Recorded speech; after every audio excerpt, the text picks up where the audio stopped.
So dear student, good morning all of you.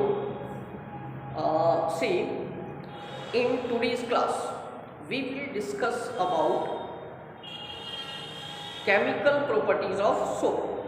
Chemically soap क्या है? Soap all of us knowing, हम सभी को जानते हैं, ऐसा कोई भी सब्सटेंस जिसको कपड़े धोने के लिए या किसी भी चीज़ की सफाई के लिए, क्लींजिंग एक्शन के लिए यूज किया जाए, दैट इज सोप। तो कैसे हम सोप को केमिकली डिफाइन करेंगे? केमिस्ट्री में सोप क्या है? ठीक है, तो केमिकली सोप को हम कह सकते हैं कि सोप्स आर द सोडियम और potassium salt of long chain fatty acid. ठीक है, अब फैटी एसिड क्या होता है? Carboxylic acid. ठीक है, COOH, जिसका क्या है फंक्शनल ग्रुप। अगर एक लंबा सा कार्बन चेन हो, ठीक है, और उसमें फंक्शनल ग्रुप के रूप में COOH हो, तो इस तरह का लॉन्ग चेन वाले कार्बोजेलिक एसिड को, जिसमें जनरली 10 से ज़्यादा कार्बन आइटम उपस्थित हो, तो उसको हम लोग फैटी एसिड कहते हैं। तो लॉन्ग चेन फैटी एसिड, ठीक है, लॉन्ग चेन फैटी एसिड का सोडियम सॉल्ट। तो chemically we can define soap as a soap is the sodium और potassium, not only sodium, it can have potassium also. तो soaps are the sodium or potassium salt of long chain fatty acid which have cleansing action। ठीक है, long chain fatty acid sodium या potassium का, long chain salt का, carboxylic acid fatty acid का sodium या potassium salt, ठीक है, जिसमें क्लींजिंग एक्शन हो, जिसको सफाई के लिए यूज कर सकें, all those are called soaps in chemistry. ठीक है, now the most common example of soap, तो सबसे कॉमन एग्जाम्पल सोप है। So look at the board here, see definition of soap. How can we define soap chemically? So chemically a soap is the sodium or potassium salt of long chain fatty acid having cleansing action। Carboxylic acid, लंबा chain वाला carboxylic acid जिसमें 10 से ज़्यादा carbon atom हो, all those acids are commonly called fatty acid.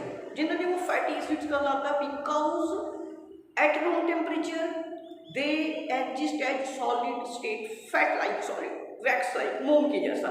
ठीक है, 10 से ज़्यादा कार्बन अगर एटम है तो ऐसा कार्बोजेलिक एसिड, ठीक है, जिसमें 10 से ज़्यादा कार्बन एटम उपस्थित हो, रूम टेम्परेचर में वो वैक्सी सॉलिड होता है।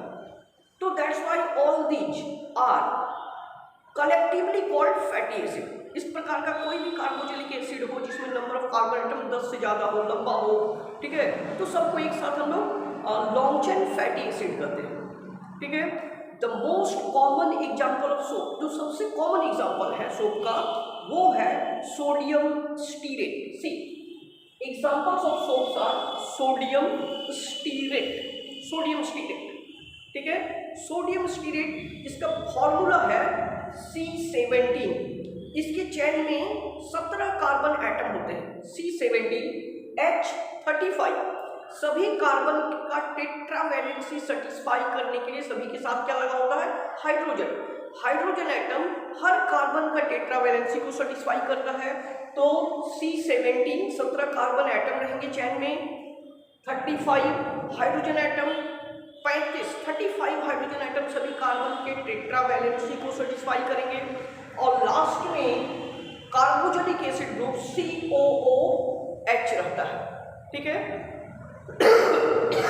नाउ सोडियम स्टीरेट को हम कह सकते हैं it is the sodium salt of stearic acid. ये स्टीरिक एसिड ये भी कार्बोजेलिक एसिड ग्रुप का मेंबर है, जिसमें 17 कार्बन एटम रहते हैं। C17 17 कार्बन एटम और टर्मिनल पोजीशन में लगा रहे COOH कार्बोजेलिक एसिड ग्रुप, तो इसको कहते हैं स्टीरिक एसिड। ठीक है, तो स्टीरिक एसिड का ये सोडियम सॉल्ट है, मतलब स्टीरिक एसिड के टर्मिनल कार्बोजेलिक एसिड ग्रुप का जो H है उसको हटाकर उसकी जगह अगर सोडियम सब्स्टिट्यूट कर दिया जाए या पोटासियम सब्स्टिट्यूट कर दिया जाए तो जो प्रोडक्ट बनेगा that will be sodium salt of stearic acid, क्योंकि स्टेरिक एसिड से बना है, और sodium stearate according to the IUPAC rule. सी तो स्टेरिक एसिड का फॉर्मूला हो जाएगा C17H35 एंड COOH। जब तक ये H है तब तक क्या है, स्टेरिक एसिड है। स्टेरिक एसिड ऐसा कार्बोक्सिलिक एसिड जिसके कार्बन चेन में 17 कार्बन एटम है, 35 हाइड्रोजन एटम है, और जिसके टर्मिनल पोजीशन में carboxylic acid group COOH group, जिसके लिए सेकेंडरी सफिक्स होता ओइक एसिड। तो ये हो गया स्टेरिक एसिड। ठीक है, ये था स्टेरिक एसिड। अब स्टेरिक एसिड का अगर ये टर्मिनल H, ठीक है, ऑर्गेनिक का रूल ये कहता है कि अगर किसी भी कार्बोक्सिलिक एसिड के टर्मिनल H को रिमूव कर दिया जाए, हटा दिया जाए, तो बाकी बचे हुए पार्ट के नाम में ATE लग जाता है। तो यहाँ से अगर हमने H को रिप्लेस किया तो ये हो जाता है C17H35 एंड COO। ठीक है, तो इतने से पार्ट का नाम हो जाएगा स्टीरेट। स्टेरिक था, IC कट जाता है और क्या जुड़ जाता है, ATE। तो ये पार्ट हो गया स्टीरेट पार्ट। ठीक है, इसमें जहां से हाइड्रोजन निकला था वो जगह खाली हुआ था, एक बॉन्ड खाली हुआ था, उस बॉन्ड में हम क्या सब्स्टिट्यूट करते हैं, सोडियम। ठीक है, तो ये किस मेटल का सॉल्ट है, सोडियम मेटल का ये सॉल्ट है ये, तो सोडियम स्टीरेट। ठीक है, अकॉर्डिंग टू रूल सब्स्टिट्यूएंट का नाम वाले लिखना है, जिसका नाम हो गया sodium stearate, that is IUPAC name. और इन कॉमन नेम इसको कह सकते हैं sodium salt of stearic acid. अगर हम ये कहते हैं sodium salt of stearic acid तो इससे ये पता चलता है कि स्टेरिक एसिड जो है उसके H को हटाकर सोडियम को सब्स्टिट्यूट किया गया है। ठीक है, और इसमें क्लींजिंग एक्शन होता है, ये सफाई कर सकता है, कपड़े से गंदगी को निकाल सकता है।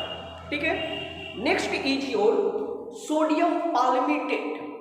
Please pay attention, next soap is sodium palmitate whose molecular formula is C15H31 and COONA।